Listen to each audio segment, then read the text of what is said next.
Hello, friends. Welcome to Raj Astrology. The day has come, and Saturn has finally transited to Capricorn on January 24th. And starting now, you will experience the Saturn effects on the house which he has entered for you, respectively. So let's all pray for a good and successful Saturn transit this time.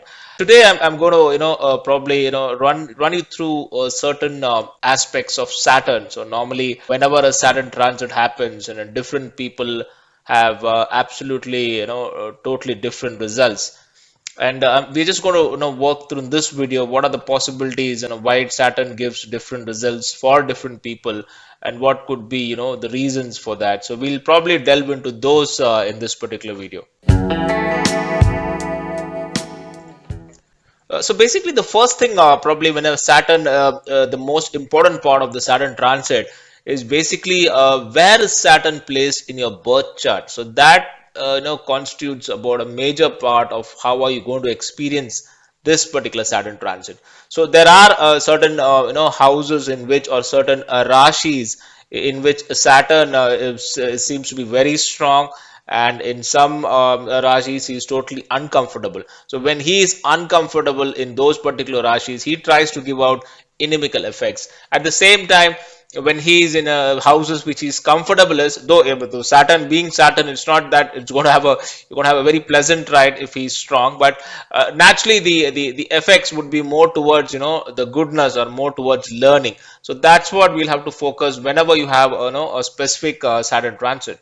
So as we all know, basically Saturn is a karmic planet, and it gives you results based on karma is set up, and based on that, the results are given by Saturn. So he's being in a good house and a bad house, just increases or reduces the effects. So we're gonna check out a few positions for Saturn, and the houses and the rashis which is good and which is particularly very uncomfortable. So Saturn in Tula or Libra is the most comfortable place for Saturn, because Saturn is exalted in Libra. So if you have Saturn in Libra, so you have a very strong Saturn, but Saturn is actually in a very good position, or it's Uttama position, or exalted position in Libra. But what does that mean for you? Does it mean that you'll have a pleasant ride all the time? That it isn't the case. At the same time, in Saturn and Aries is a very uncomfortable position. He becomes completely Nietzsche, or he's in his enemy's house. Doesn't give good effects at all if he's in Aries in your horoscope. So possibly, so from here Saturn, say, is pretty strong over here.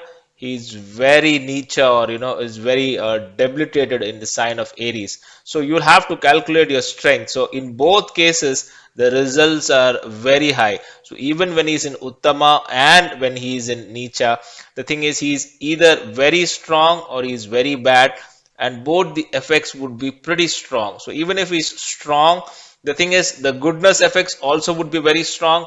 At the same time, the bad effects also is going to be very strong. So it's not that if you have a Saturn in Tula or Libra, it's a smooth sailing, and if you have a Saturn in Aries, it's always bad. But the thing is, the effects of Saturn are very worse, because very worse or very good based on how strong he is, because he's very strong here, and he's strong here as well, but in a very bad mood. So that's what you have to keep in mind whenever you check for a Saturn transits in, or the effects of Saturn transits.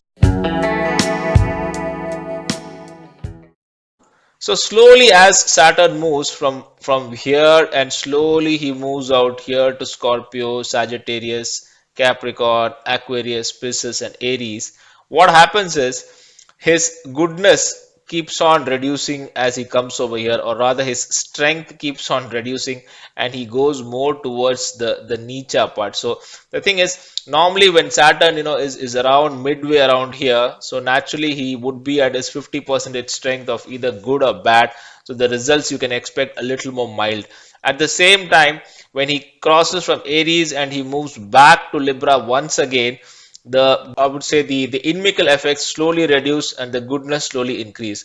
So normally, if you have a Saturn placed in mid when he's at his position of strength and at his position of debilitation, the results are 50-50 because Saturn is not that strong. So how you have to probably plan it, because when Saturn goes from his worst position, that is inimical position, back to his very good position over here, so as he travels from Aries to Libra, slowly he loses his inimical effects and he becomes good. Similar way, as he travels from Libra to Aries, slowly he moves out, he reduces his goodness. Okay, so this is a general way of interpreting on how Saturn is in your birth chart, and based on the strength of Saturn is what you're going to get the effects.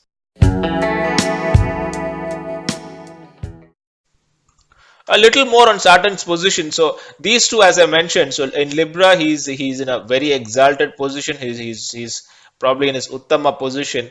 At the same time, in Aries, he's actually debilitated, or he's in a very angry mood, because Aries is owned by Mars, and Mars is his enemy. At the same time, there are certain other positions in the chart as well where Saturn is pretty much more comfortable. Say if a Saturn is set in Aquarius, so that's his own house. So Saturn is pretty comfortable over there as well.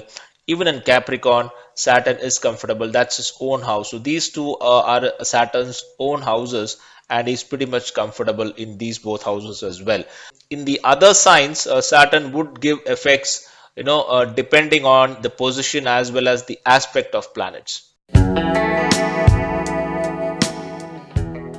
Another important part is the presence of Jupiter, both in the chart as well as in our life as well.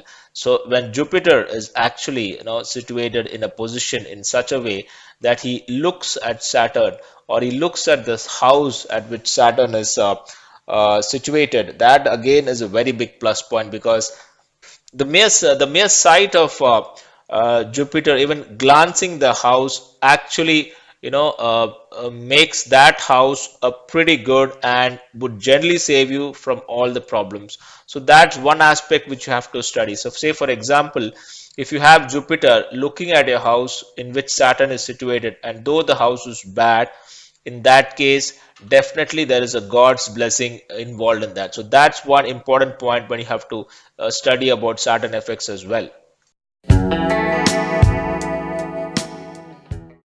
Also, Saturn is not comfortable in the sign of Leo, because though Saturn is it's the house of Sun, and Sun, as you know, is Saturn's father. So, so, so the presence of the planet Sun along with Saturn in any of the houses would also create considerable effects, because it's kind of a push-pull effect, because Saturn dislikes Sun, and Saturn dislikes Mars as well. So whenever you have a conjunction of Mars or Saturn in the same house, so these again are very uncomfortable positions for Saturn, and the malefic effects would be considerably more. So these are some of the points which determine on how we generally get the results.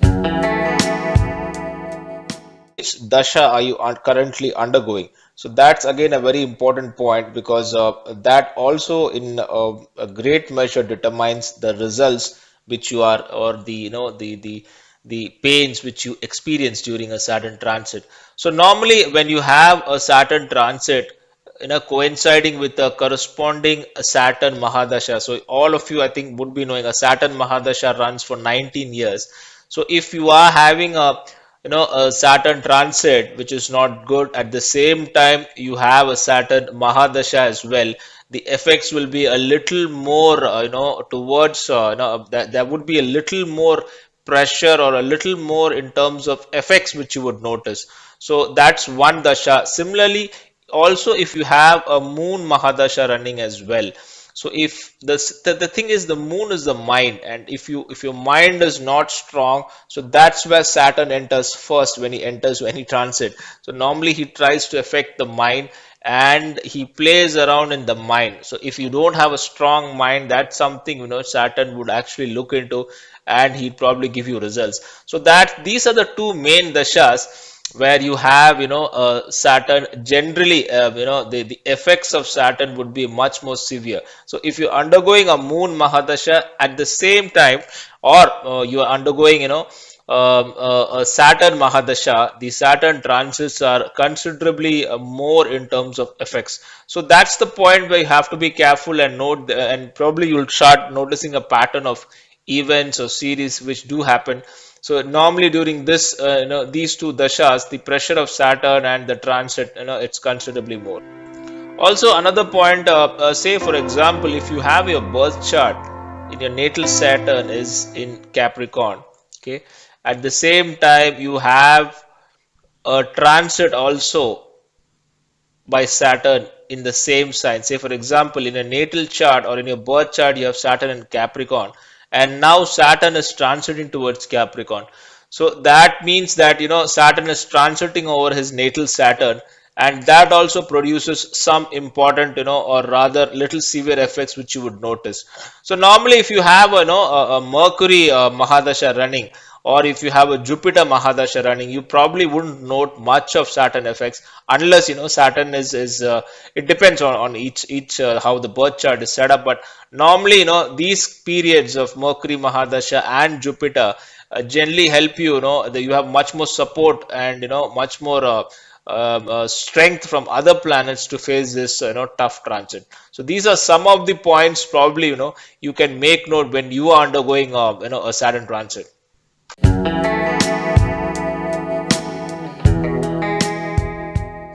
Okay, so that was it for today's video, and thank you so much for the support and the comments which you have been providing me with, and I really look forward to posting more videos. So, if you have a tough transit running right now and you see any of these combinations, and probably if you want to comment or just let me know how your transit is, please do pass in your comments and feedback, and I would surely respond back.